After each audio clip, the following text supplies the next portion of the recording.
అదే నమస్కారం. Cat divorce ఛానల్లో పెడుతున్నాను. ఇప్పుడు ఓ తండ్రి ఓ తల్లి. తండ్రి టైంలో తీసుకొచ్చాడు వండమని చెప్పేసి అమ్మకి చెప్పాడు. అమ్మ వండేసి ఏదో చెప్తుంది నాన్నకి.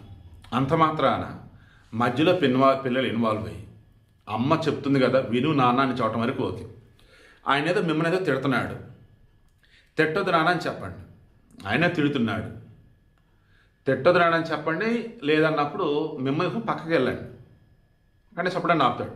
లేదు ఆయన ఇంకా తిడుతున్నప్పుడు మీరే పక్కకి వెళ్ళిపోండి. అంతే తప్ప ఎదురు తిరుగుతాం కొడతామంటే అది కరెక్ట్ కాదు. దయచేసి పిల్లలు అర్థం చేసుకోవాలి. మన తెలంగాణలో జనగామ దగ్గర తరిగొప్పుల మండలం అక్కరాజపల్లి గ్రామం. జంగిలి రమేష్, వయసు 42-43. అతనికి ఒక కొడుకున్నాడు, భార్య పేరు అనూష. సో నేను మొన్న మంగళవారం నైటు అతను వస్తూ నాటుకోడిని తెచ్చాడట.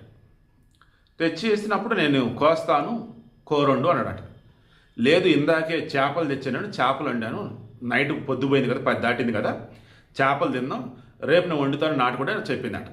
అయితే ఆయన కొడుకు వచ్చేసి ఇక రమేష్ వచ్చేసి కాదు కూడదు, నేను తెచ్చాను నువ్వు వండాల్సిందంటే లేదు రేపు వండుతాను అయ్యా అని చెప్పేసి అంటే ఇక ఆమె తిడతాం మొదలెట్టాడు.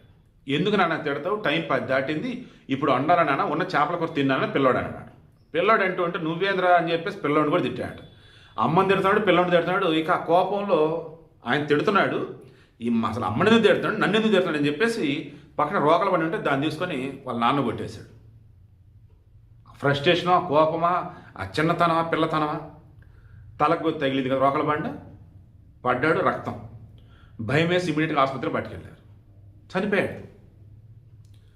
దెన్ ఆ పెద్ద ఆయన రమేష్ యొక్క బ్రదర్ శ్రీనివాస్ ఆయన కేసు పెట్టాడు. ఇప్పుడు అనూష జీవితం ఏం కావాలి, అనూష బిడ్డ జీవితం ఏం కావాలి? ఆ కేసు పెట్టిన వాళ్ళు ఏమని కేసు పెట్టినట్టు ఏంటో. ఫ్యామిలీలో ఒక్కరు లేకపోయినా బాధ ఏంటో నాకు తెలుసండి. అటువంటి క్షణికావేశంలో చంపుకోవటం ఏంటి, తిట్టుకోవటం ఏంటి, కొట్టుకోవటం ఏంటి? ఇక నుంచి అన్న తల్లిదండ్రులు బిడ్డల విషయంలో కొంచెం నోరు పద్ధతిగా ఉండండి.